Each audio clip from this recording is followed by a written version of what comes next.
The morning sun spread across the valley, touching the tall grass with a golden glow. Samuel Johnson sat on the front steps of his small wooden cabin, breathing in the fresh air of his land. The soil smelled rich after last night's rain, and the sound of water rushing through the dam nearby filled the silence like a steady heartbeat. To anyone else, it was just land. But to Samuel, it was the story of his family, written in every stone, every tree, and every drop of water. This land had belonged to his grandfather long before Samuel was born. His grandfather had cleared it with his own hands, planting crops and raising a family here. His father had built the dam years later, turning a small stream into a wide, steady source of water that kept the fields alive even during the driest summers. Samuel himself had grown up running through these fields, learning how to mend fences, plant seeds, and respect the rhythm of the earth. To him, the land was not only soil and water, it was memory. It was love. It was history. As Samuel looked out over the valley, he remembered how his father would sit with him by the dam in the evenings. His father's voice had been deep and steady, carrying lessons that were simple but powerful. "This water is ours," his father would say, pointing at the stream. "It flows because we built it. Never forget what we worked for." Those words had stayed with Samuel all his life. He had no children of his own, but he cared for the land as if it were a child. He repaired the fences each spring, cleared fallen branches after storms, and made sure the dam gates were oiled and strong. When he walked the fields, he felt the presence of those who came before him, his grandfather's sweat, his father's wisdom, and his mother's laughter echoing in the wind. The town around him had changed over the years. Roads were paved, new stores opened, and neighborhoods spread across what used to be farmland. But Samuel's land remained untouched, a quiet island of green in a growing sea of concrete. Neighbors sometimes asked him why he stayed there alone, why he didn't sell the land for money and move into the city. He always answered the same way: "This land is not for sale. It is who I am." One morning, Samuel noticed a change in the air. It wasn't just the sound of birds or the rustle of leaves, it was something heavier, something that didn't belong. He stood up, looking toward the road that led into his valley. Dust rose in the distance, and soon he saw machines moving, loud and powerful, tearing into the earth. At first, he thought it was road work. But as the days went by, the machines moved closer, and he realized they were building. Samuel's chest tightened. The fields where he once played as a boy were now cut with lines of steel and stone. Strangers in hard hats measured the ground, marked trees for cutting, and spoke in voices that carried no care for the place they were standing on. He walked down to the edge of the worksite, his boots pressing deep into the soft soil. "This is my land," he told them. "What are you doing here?" One of the workers looked at him with confusion. "Sir, this is an approved project. Homes are being built here." Samuel shook his head. "No, this is Johnson land. My grandfather worked it. My father built that dam. You have no right." The worker only shrugged, pointing him toward the town office.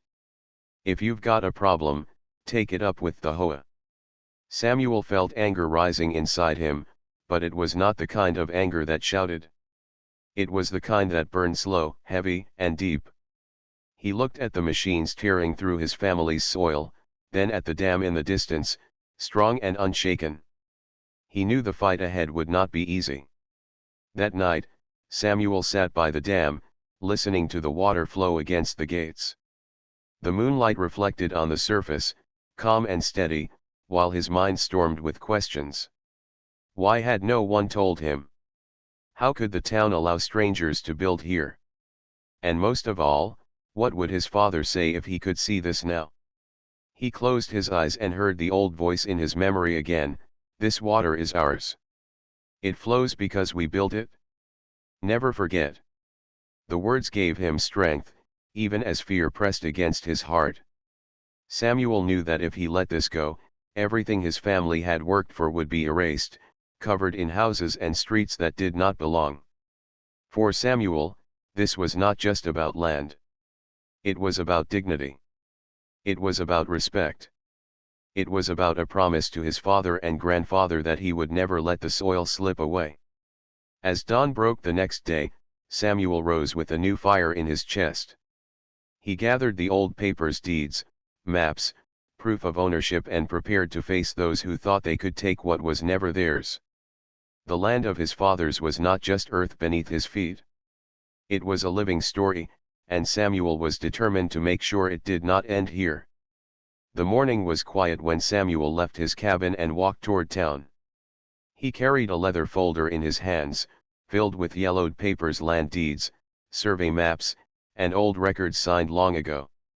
They were more than documents, they were proof of his family's place in this valley. He walked with slow but steady steps, his boots kicking up dust on the familiar road. When he reached the town hall, the building stood tall and new, made of glass and stone. It looked nothing like the old wooden offices that had once been the heart of the community. Inside, the air smelled of polish and fresh paint. Samuel waited in line, his folder pressed close to his chest, until finally a young clerk waved him forward. "Yes, sir," the clerk asked, barely lifting his eyes from the computer screen. "I'm here about the construction on my land," Samuel said firmly. "They're building houses where my father's fields stand. That land belongs to me." The clerk tapped at the keyboard, then looked up with a polite but distant smile. "Do you have proof of ownership?" Samuel opened the folder carefully, laying the papers on the desk. "This deed was signed in 1924 by the county judge. This map shows my grandfather's boundaries. The dam, the stream, the cabin, all on Johnson land. No one ever sold it, no one ever gave it away." The clerk studied the papers for a moment, then sighed. "I see your name here, yes. But the development has already been approved. The Homeowners Association purchased this property last year through the county records." Samuel's eyes narrowed. "Purchased? From who? I never sold. My family never sold." The clerk avoided his gaze. "Sir, maybe you should speak with the HOA directly. They are handling the project." Samuel gathered his papers slowly, his hands trembling not from age but from anger. "I will speak with them. And I will not stand by while strangers steal my land." The following week, Samuel walked to the edge of the valley again. The sounds of machinery were louder now. Bulldozers pushed away earth, cutting deep lines through soil that had once grown corn and wheat. Concrete trucks rumbled across the fields, pouring foundations for houses that rose quickly against the skyline. Where Samuel once watched deer graze, tall wooden frames now stood, sharp and lifeless. Children once played under the oak trees by the stream, but those trees now lay cut and stacked like fallen soldiers. Every corner of his heart hurt as he watched the valley change before his eyes. One afternoon, Samuel approached the man in charge. The man wore a bright yellow vest and carried rolled blueprints under his arm. His voice was sharp and rushed, as though he had no time for questions. "This is private property," Samuel said, standing tall despite his age. "You're building on land that belongs to me." The man frowned, shaking his head. "Sir, this project is fully legal. The HOA owns this development. 35 homes, parks, and a new road. Everything has been cleared by the county." Samuel's voice rose, his usually calm tone breaking with emotion. "You can build all the houses you want, but not here. This soil is mine. My grandfather worked it.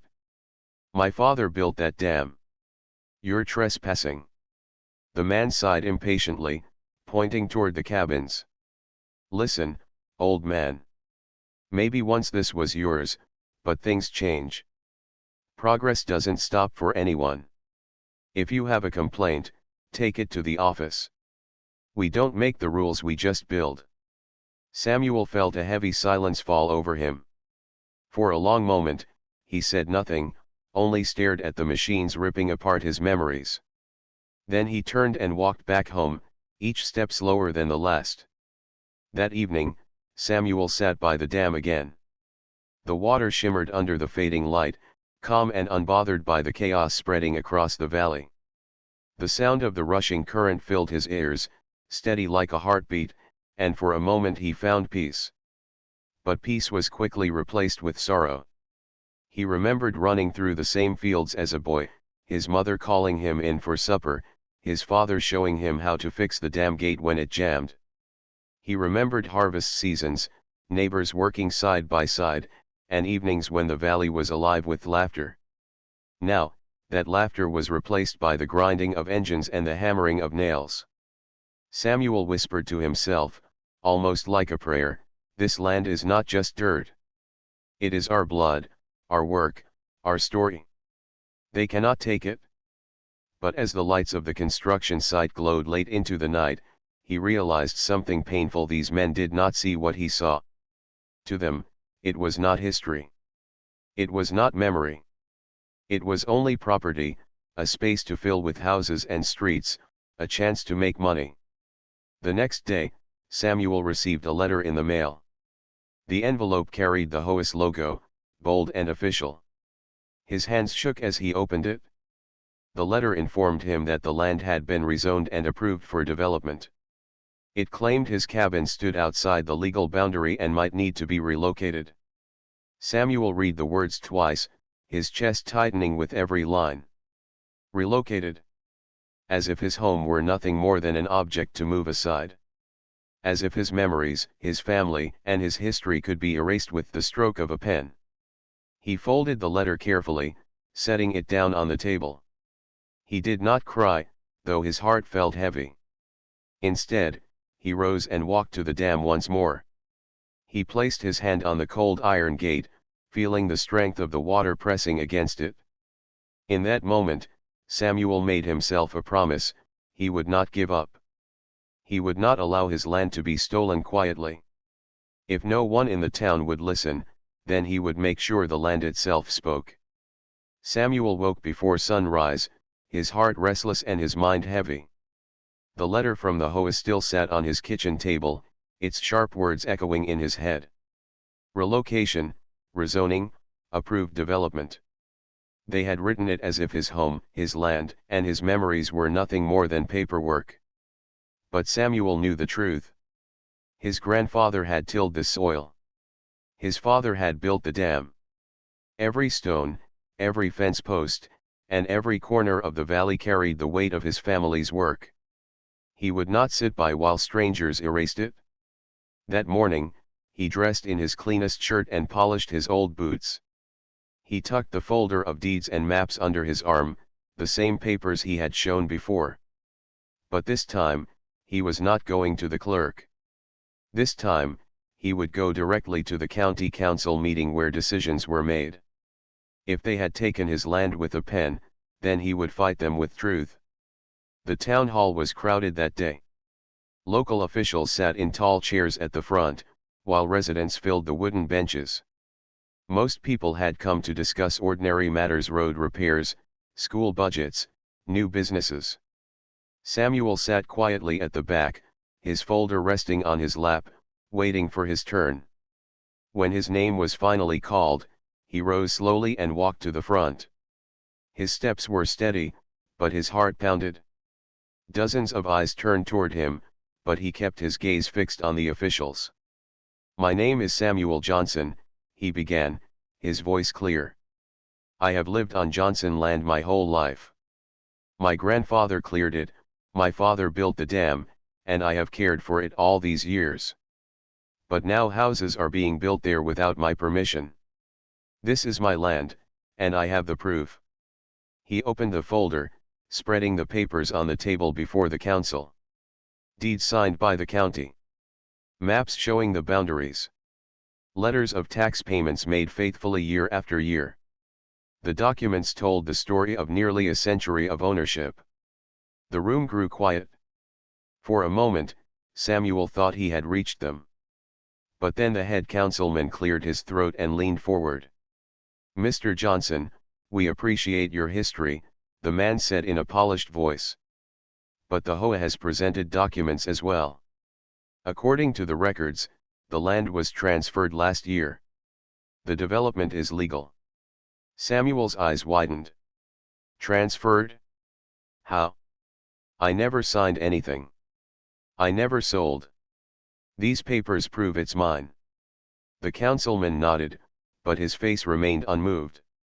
"Perhaps there was a clerical error. Or perhaps the records you hold are outdated. Either way, the project has been approved. Progress is already underway."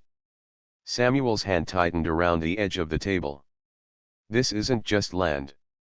This is my family's home. My father built that dam with his bare hands. My mother raised me there. You cannot erase that with your signatures." Another official spoke, her tone gentle but dismissive. "We understand this is difficult for you, Mr. Johnson. But sometimes progress means sacrifice. Perhaps the HOA can offer you compensation. A new home in the development, maybe even a payment. Would that not be fair?" Samuel turned slowly, looking at the faces in the crowd. Most looked away, unwilling to meet his eyes. A few whispered to each other, some even shaking their heads.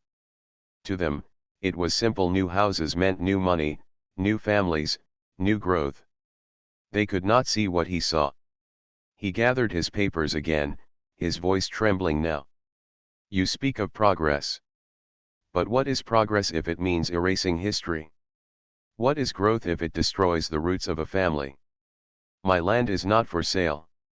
Not now, not ever." The councilman sighed, tapping his gavel lightly. "Mr. Johnson, we thank you for your statement. But the matter is closed. The development will continue." And just like that, his words were silenced. Samuel walked out of the hall slowly, his boots heavy against the stone floor. The sun outside was bright, but to him the world felt darker than ever. He sat on the steps, the folder still clutched in his hands. Around him, people passed by, busy with their own lives, barely noticing the man who had just lost his world. For a long while, he stayed there in silence. The noise of traffic and conversation swirled around him, but he heard none of it. His mind was back at the valley: the oak trees cut down, the fields torn open, the dam standing alone against the noise of machines. Finally, he rose and began the long walk home. Each step felt heavier than the last. That evening, Samuel returned to the dam.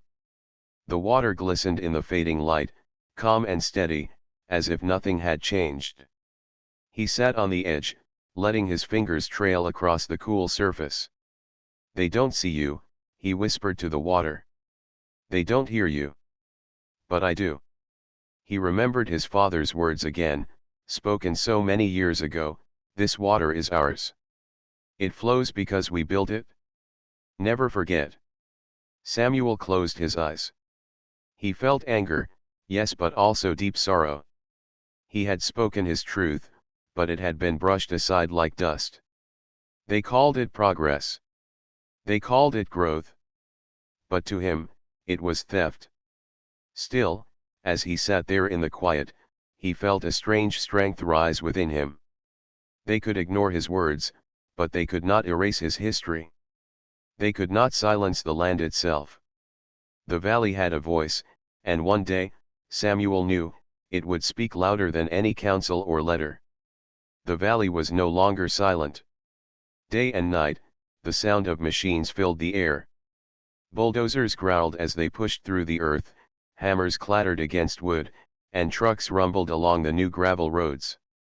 Where Samuel once heard birdsong and the gentle rustle of leaves, now there was only noise.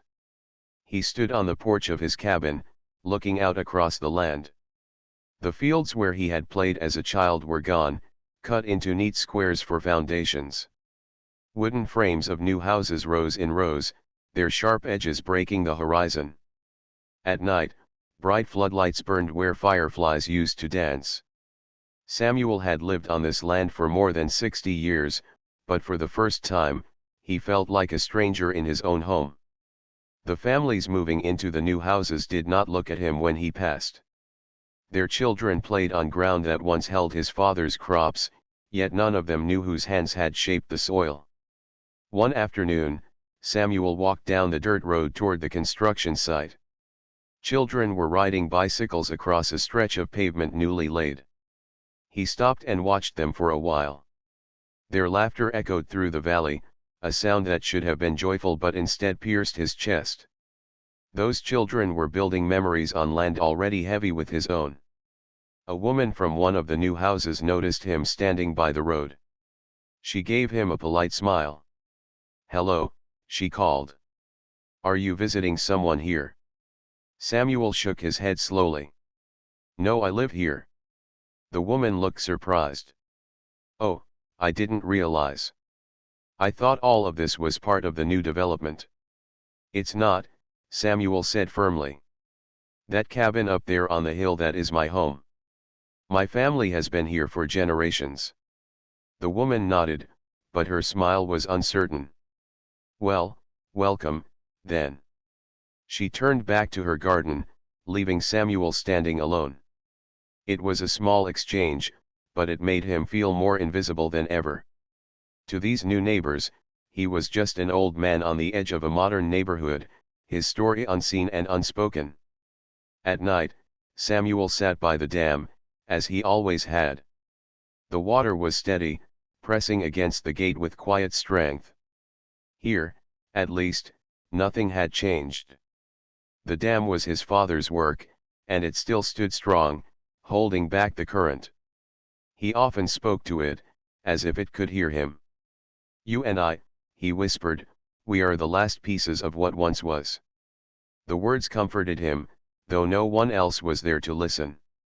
Weeks passed, and the houses filled quickly. Cars lined the new driveways, street lights flickered on each evening, and children filled the sidewalks with chalk drawings and games. Samuel watched from a distance, but no one came to his cabin. No one asked about the old man who lived on the hill. Then came the letters. The HOA sent notices about community regulations. One letter warned that his cabin was out of harmony with the appearance of the new homes. Another said his fence needed to be replaced to match the standards of the neighborhood. Each letter carried the same tone: he did not belong. Samuel placed the letters in a drawer, unopened after the first few lines. He did not need to read them to know their meaning. The message was clear: they wanted him gone.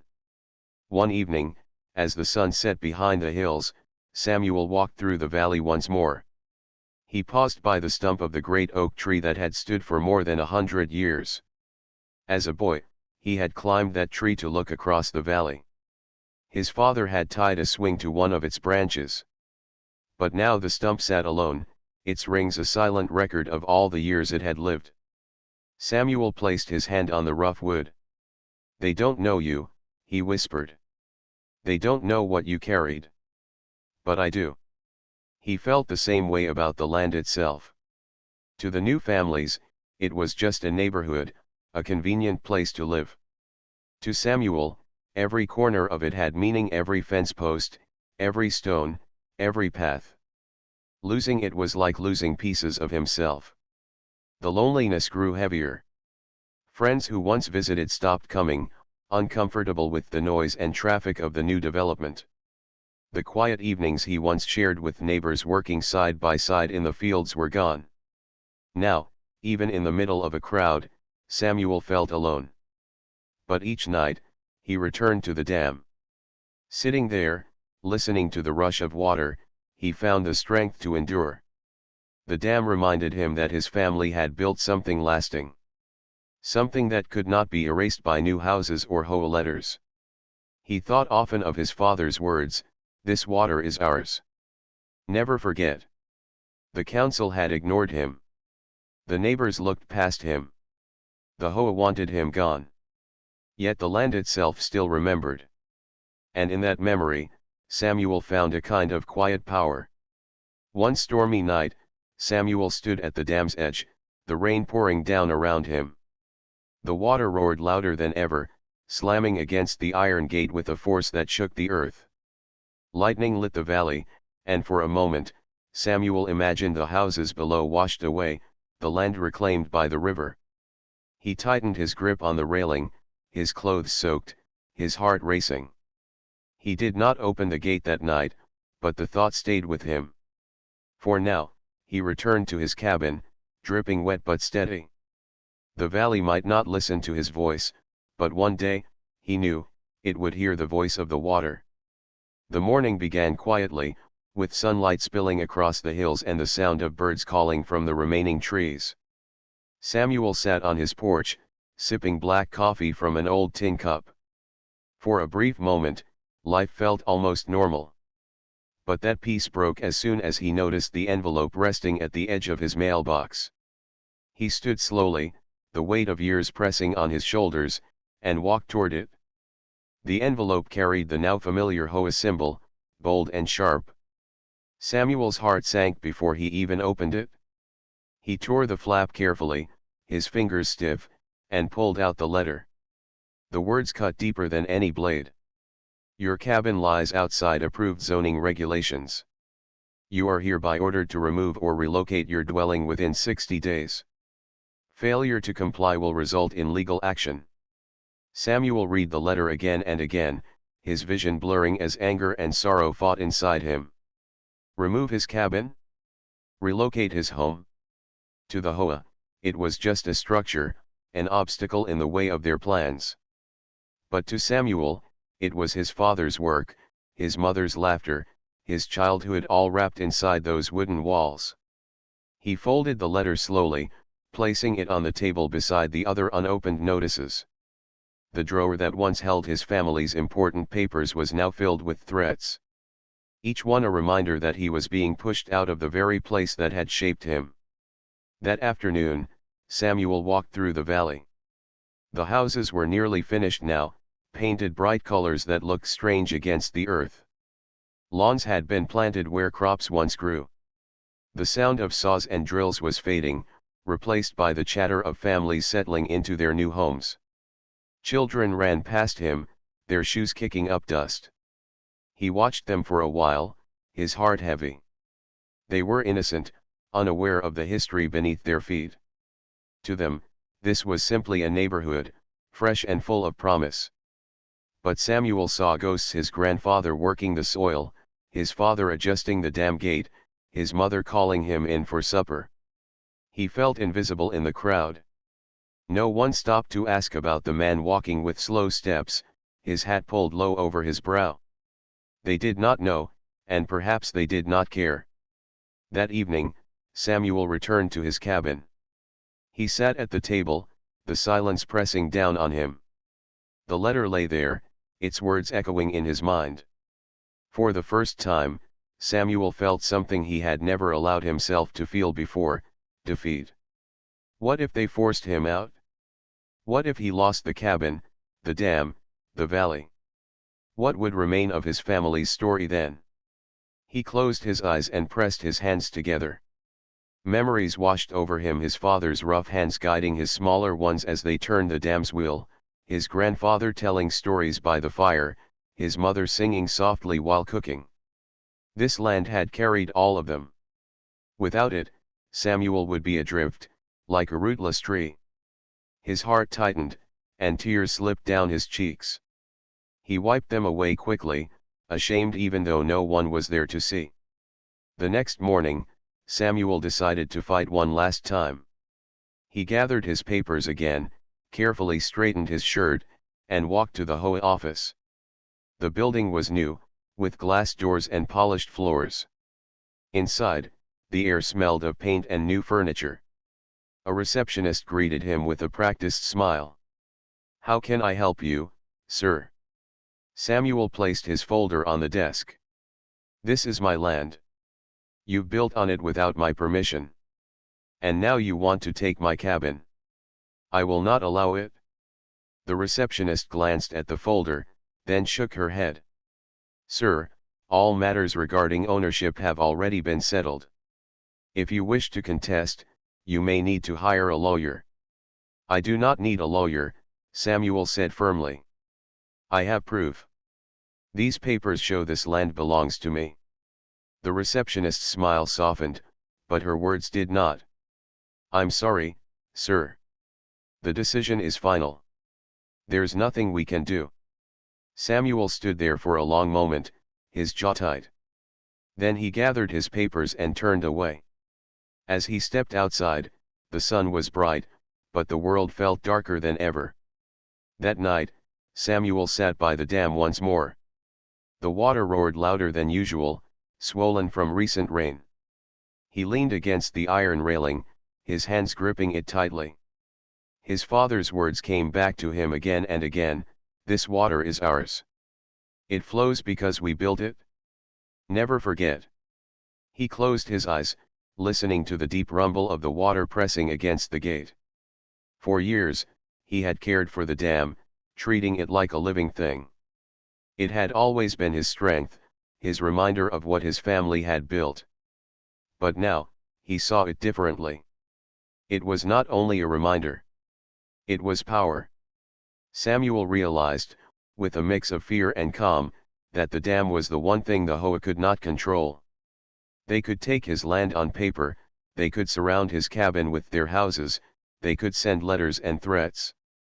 But the dam remained his. And through it, the valley still listened to him. As thunder rumbled in the distance, Samuel whispered into the night, "If they will not hear me, they will hear the water." The thought settled deep in his chest, heavy but certain. For the first time in months, Samuel did not feel powerless. He felt a decision forming, steady and unstoppable, like the current pressing against the dam's gate. The valley had been stolen from him piece by piece. But if it must speak, it would not whisper, it would roar. The rain had been falling for 3 days. Dark clouds hung heavy over the valley, and the sound of thunder rolled across the hills like a warning drum. Samuel sat on his porch, watching the storm fill the air with mist and the ground with water. His old cabin creaked under the weight of the wind, but it stood firm, just as it had for decades. Down in the valley, the new houses gleamed with fresh paint and wet roofs. Their owners hurried inside, closing doors and windows against the storm. To Samuel, they looked like strangers seeking shelter in a place that did not belong to them. The dam, however, was alive with power. Samuel could hear it from his porch, the roar of water slamming against the iron gate, louder and stronger with every passing hour. The rain had swollen the stream into a raging river, pressing against the dam as if begging to be freed. That night, Samuel could not sleep. He lay awake, staring at the ceiling, listening to the storm's voice. Every drop of rain was a reminder of his father's words, "This water is ours. It flows because we built it. Never forget." He rose before dawn, his decision already carved into his heart. Samuel put on his heavy coat and boots, then lit the lantern he kept by the door.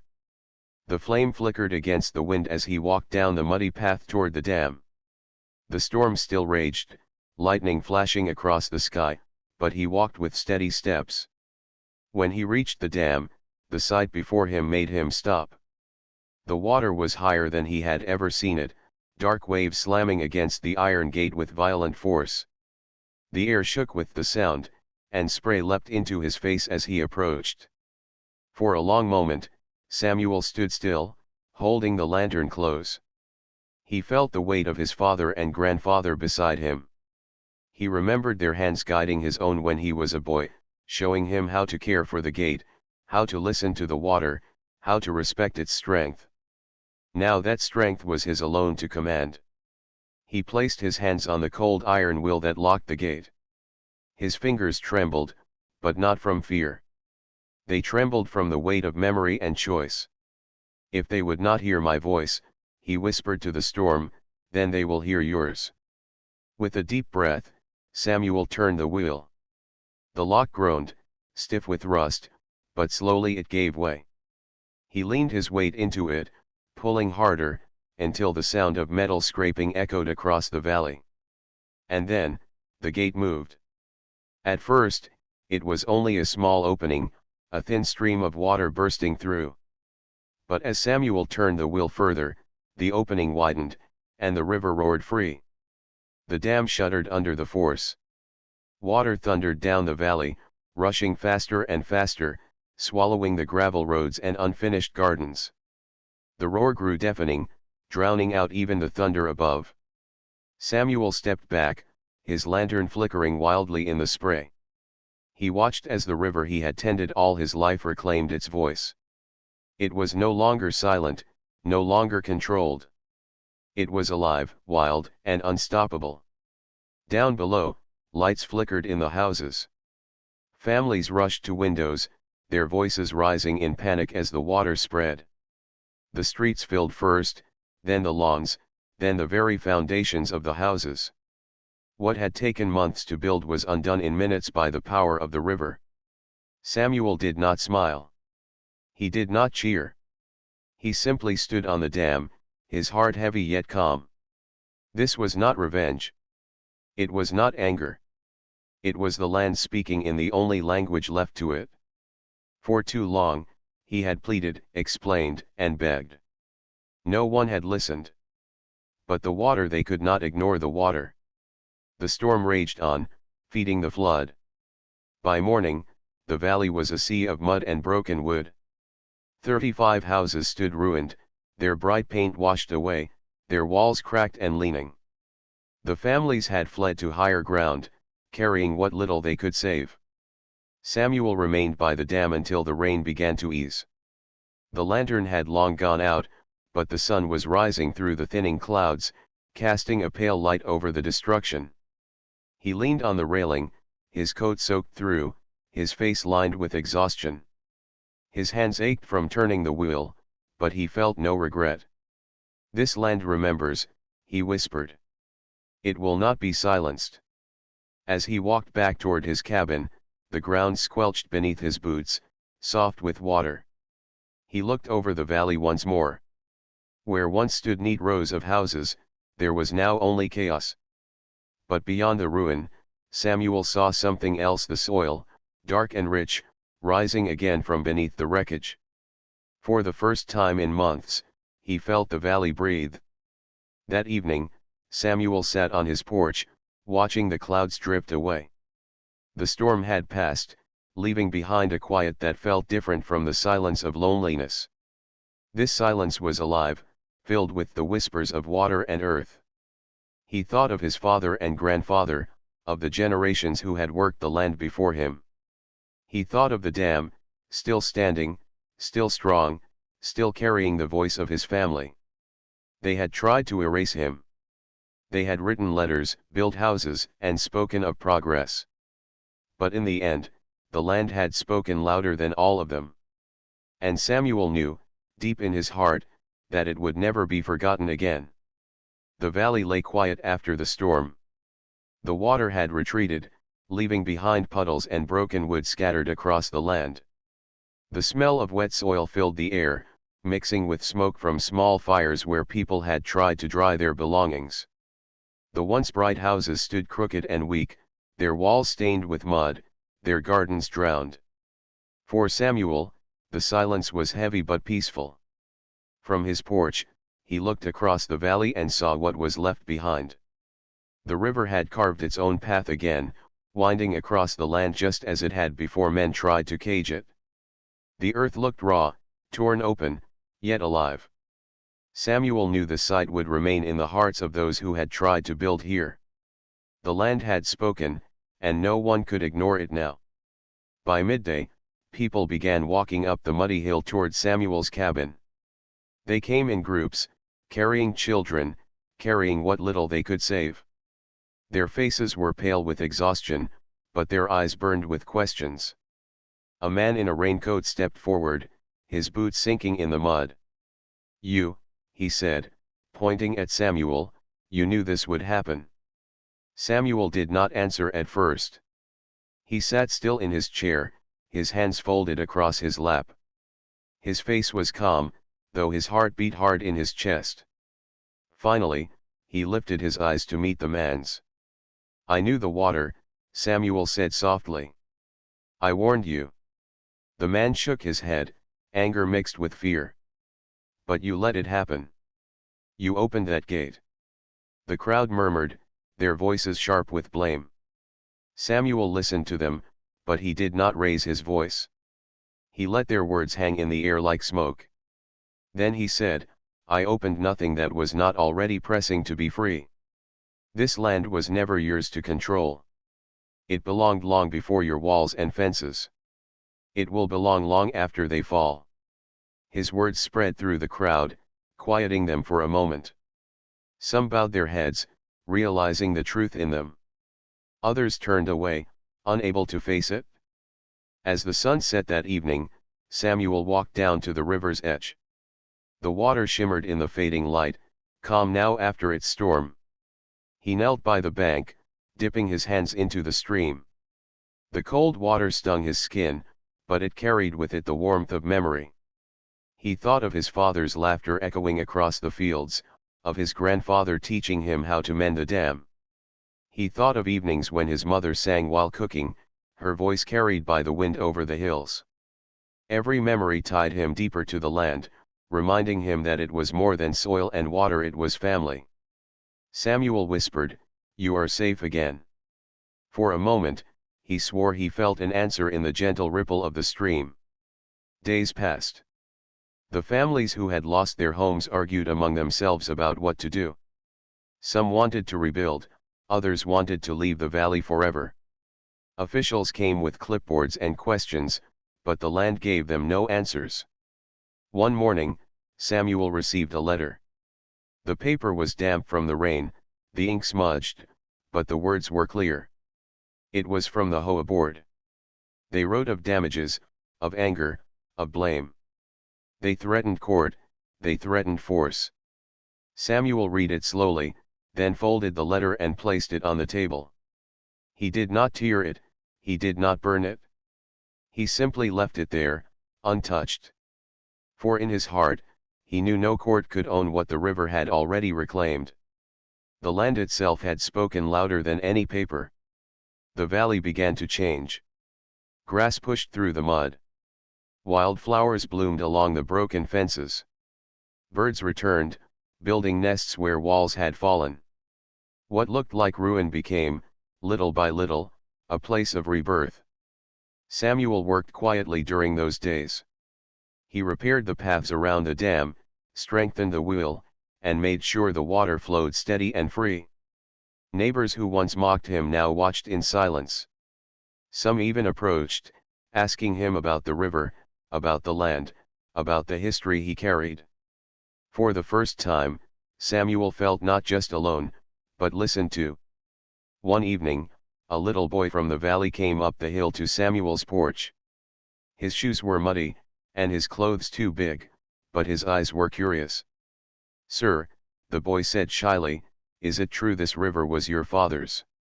Samuel smiled faintly. It was his to care for, yes. And his father before him. Now it is mine. One day, it will belong to someone else who listens. The boy nodded, as if carrying the answer like a treasure. Then he asked, "Will you teach me?" The question caught Samuel off guard. He looked at the child, saw in him the same wonder he once had when learning from his grandfather. After a long pause, Samuel nodded. "Yes. If you are willing to listen, the river will teach you, too." That night, as stars filled the sky, Samuel sat outside with a calm heart. The valley was no longer what it had been. The houses were broken, the people uncertain. Yet the land was alive, and in that life there was hope. He realized the story was not about loss, nor about anger. It was about remembrance. About a river that refused to be silenced. About a man who stood alone until the land itself spoke. And perhaps, just perhaps, about a new generation willing to listen. Samuel closed his eyes, the cool night breeze brushing his face. In the quiet, he felt his father's voice, his grandfather's wisdom, and the steady heartbeat of the earth beneath him. The valley would heal. And so would he.